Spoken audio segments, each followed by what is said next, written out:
మన ప్రధానమంత్రి గారు సభలో ఇంకా మొదలవకముందే యువతల బ్లూ మీడియాలో మొదలవుద్ది. రకరకాల ప్రచారాలు, ఊహాగానాలు చేయడం జరిగింది. లక్షలాది పాల్గొన్న ప్రజలు కళ్ళ ముందు స్పష్టంగా కనపడతా ఉన్నారు. కిలోమీటర్ల కొద్ది ట్రాఫిక్ జామ్ అనేది స్పష్టంగా కనపడతా ఉంది. ఎందుకంటే ఇవాళ మేము ప్రశ్నిస్తూ ఉంది ఒకటే అని చెప్పి తెలియజేస్తా ఉన్నా. ప్రధానమంత్రి లాంటి వ్యక్తి ఆ సభలో పాల్గొన్నప్పుడు దాని రక్షణ బాధ్యత ఎవరిది? రాష్ట్ర పోలీసు యంత్రాంగాన్ని కదా. మరి స్వయాన ప్రధానమంత్రి పాల్గొన్న సభలో జనం వేదిక వైపు తోసుకొస్తూ ఉంటే నియంత్రించాల్సిన బాధ్యత స్థానికంగా ఉండే పోలీసు యంత్రాంగానికి ఉందా లేదా? 2, అలాగే ప్రధానమంత్రి పాల్గొన్న ఈ సభలో కావాల్సిన సదుపాయాలు, సౌకర్యాలు, 100 ఎకరాల పార్కింగ్ ప్లేస్ ప్రొవైడ్ చేసినా కూడా అటు ఒంగోలు నుంచి వచ్చేటప్పుడు కానీ లేదా ఇటు గుంటూరు వైపు నుంచి వెళ్ళేటప్పుడు కానీ మరి మేము స్పష్టంగా చూసాం. బొప్పూడి దగ్గర నుంచి దాదాపు ఎద్దనపూడి వరకు కూడా విపరీతమైన ట్రాఫిక్ జామ్ జరిగింది. మరి నేషనల్ హైవే బ్లాక్ చేసామని చెప్పారు. మరి మేము దానికి కావాల్సిన పార్కింగ్ సౌకర్యాలు ఏర్పాటు చేసినప్పుడు ఎందుకు ఇన్ని కిలోమీటర్ల ట్రాఫిక్ జామ్ అవ్వాల్సిన అవసరం ఏముంది అని చెప్పి నేను ప్రశ్నిస్తూ ఉన్నాను. అలాగే ఇక్కడ విచిత్రం ఏంటంటే స్వయాన ప్రధానమంత్రి గారే ఆయనే ఆ సభలో లెగిసి విజ్ఞప్తి చేయడం జరిగింది. ఎవరైతే పోల్స్ ఎక్కిన వాళ్ళు ఉన్నారో మీ ప్రాణాలు మాకు చాలా ముఖ్యం కాబట్టి మీరు దయచేసి వాటి నుంచి దిగండి, స్థానికంగా ఉండే పోలీసులు నియంత్రించండి అని చెప్పి ఒక దేశ ప్రధాని చెప్పారంటే దాన్ని బట్టే ఏ విధమైన వైఖరిలో మన పోలీసు యంత్రాంగం ఉందో స్పష్టమవుతా ఉందని చెప్పి నేను తెలియజేస్తా ఉన్నాను. నేను అడుగుతా ఉంది ఒకటే, ప్రధానమంత్రి పాల్గొన్న సభలో క్రౌడ్ మేనేజ్మెంట్ బాధ్యత ఎవరిది? ప్రధానమంత్రి అంటే ప్రోటోకాల్స్ ఉంటాయి, దానికి కావాల్సిన జాగ్రత్తలు తీసుకోవాలి, క్రౌడ్ మేనేజ్మెంట్ చేయాలి. క్రౌడ్ మేనేజ్మెంట్కి అధికారులని ఏర్పాటు చేయాలి.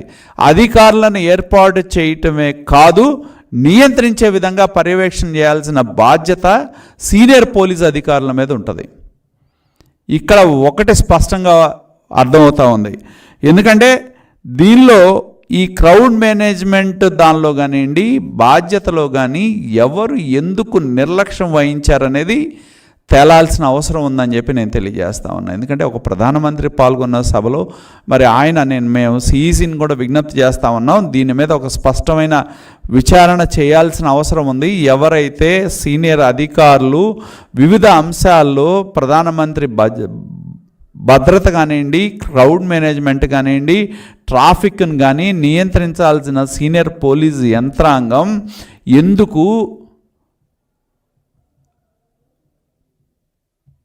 ఎందుకు చెయ్యలేకపోయారు అని చెప్పి మేము ప్రశ్నించడం జరుగుతూ ఉంది. కాబట్టి మేము డిమాండ్ చేసేది ఒకటే, ఎలక్షన్ కమిషన్ని డిమాండ్ చేస్తూ ఉన్నాం. ఎందుకంటే స్పష్టంగా ఎవరైతే పర్యవేక్షించాల్సిన అధికారులు, పర్యవేక్షణ చేయాల్సిన సీనియర్ అధికారులు ఎవరైతే ఉన్నారో వాళ్ళ యొక్క నిర్లక్ష్యం అనేది స్పష్టంగా కనపడతా ఉంది. దీన్ని సిఈసి రివ్యూ చేసి దీని మీద సంబంధిత అధికారుల మీద చర్యలు తీసుకోవాలని చెప్పి కూడా తెలుగుదేశం పార్టీ డిమాండ్ చేస్తూ ఉందని చెప్పి కూడా నేను తెలియజేస్తా ఉన్నా. ఎందుకంటే ఈ సభ బ్రహ్మాండంగా అటు ఏదైతే ఎన్డీఏ తొలి సభ నరసరావుపేట జిల్లాలో జరిగిందో ఈ సభ బ్రహ్మాండంగా జరిగింది. లక్షలాది మంది ప్రజలు పాల్గొన్నారు. ఈ సభలో పాల్గొనాలని చెప్పి వేలాది మంది ఎవరైతే సభకి బయలుదేరారో చాలామంది ట్రాఫిక్ యొక్క నియంత్రణ లేకపోవటం వలన హైవేల మీద ఆగిపోయి కిలోమీటర్ల ద్వారా ఎన్నో ఇబ్బందులు ఎదుర్కోవాల్సిన పరిస్థితులు మనం కళ్ళ ముందు చూడటం జరిగింది. కాబట్టి ఎందుకంటే ఇవాళ ఉద్దేశపూర్వకంగా మరి ఇంతమంది ప్రజలు ప్రధానమంత్రి గారి యొక్క మాటల్లోనే స్పష్టం చేయటం జరిగింది. ఆంధ్రప్రదేశ్ ప్రజలు ఇప్పటికే స్పష్టంగా ఒక నిర్ణయానికి వచ్చారు. దేశంలో ఎన్డీఏకి 400 సీట్లు రావాలి, ఇక్కడ ఎన్డీఏ సంబంధించిన ప్రభుత్వ ఏర్పాటుకి ఆంధ్రప్రదేశ్ ప్రజలు ఎప్పుడో ఖచ్చితమైన నిర్ణయానికి రావటం జరిగిందని చెప్పి స్వయాన ప్రధానమంత్రి చెప్పడం జరిగింది. ఈ రాష్ట్ర ప్రభుత్వం యొక్క వైఫల్యాలు కానీ, ఈ రాష్ట్ర ప్రభుత్వం యొక్క దోపిడీ కానీ, ఈ రాష్ట్ర ప్రభుత్వం అధికారంలోకి వచ్చిన తర్వాత ఆగిపోయిన అభివృద్ధి కానీ, ప్రధానమంత్రి గారు ఆయన మాటల్లో స్పష్టం చేయటం జరిగింది. ఆంధ్రప్రదేశ్ అభివృద్ధికి మేము కట్టుబడి ఉన్నాం, వికసిత ఆంధ్రప్రదేశ్ని యొక్క ఏర్పాటు చేయటంలో మా వంతు సహకారం ఎప్పుడూ ఉంటుంది అని చెప్పి ఆంధ్రప్రదేశ్ని అభివృద్ధిలో పరుగులు ఎత్తించడంలో కానీ, ఆంధ్రప్రదేశ్ని ఎడ్యుకేషనల్ హబ్గా తీర్చిదిద్దటంలో కానీ, స్కిల్ మేనేజ్మెంట్ కింద తీర్చిదిద్దటంలో కానీ మా సంపూర్ణమైన సహకారం, ఆంధ్రప్రదేశ్ అభివృద్ధికి కట్టుబడి ఉన్నామని కూడా ప్రధానమంత్రి గారు చెప్పడం జరిగింది. అటు పవన్ కళ్యాణ్ గారు అలాగే చంద్రబాబు నాయుడు గారు ఏ విధంగా గత కొంతకాలంగా ఆంధ్రప్రదేశ్లో ప్రజా సమస్యల మీద అలుపెరగని పోరాటం ఎలా చేస్తూ ఉన్నారో ప్రధానమంత్రి గారు స్పష్టంగా ఆయన మాటల్లోనే చెప్పడం జరిగిందని చెప్పి తెలియజేస్తా ఉన్నా. కాబట్టి ప్రభుత్వంలో ఉన్న కొంతమంది అధికారులు ఉద్దేశపూర్వకంగా అడ్డంకులు కల్పించాలనే ప్రయత్నం చేసిన తెలుగుదేశం పార్టీ, జనసేన, బీజేపీకి సంబంధించిన కార్యకర్తలు, ప్రజలు, ఆంధ్రప్రదేశ్ ప్రజలు ఈ కార్యక్రమంలో పాల్గొని ఈ సభని నభూతో నభవిష్యత్ అనే విధంగా బ్రహ్మాండంగా విజయవంతం చేసిన ప్రతి ఒక్కరికి కూడా కృతజ్ఞతలు తెలియజేస్తా ఉన్నాం. నిన్న చిలకలూరుపేట బొప్పూడిలో బీజేపీ, తెలుగుదేశం, జనసేన తొలి ఎన్డీఏ సభ, ప్రధానమంత్రి మోడీ గారు పాల్గొన్న సభ నభూతో నభవిష్యత్ అన్నట్లుగా జరిగింది. పెద్ద ఎత్తున 3 పార్టీలకు సంబంధించిన కార్యకర్తలు, అభిమానులు, శ్రేయోభిలాషులు అందరూ కూడా పాల్గొని ఈ సభను విజయవంతం చేయటం జరిగిందని చెప్పి స్పష్టం చేస్తా ఉన్నా.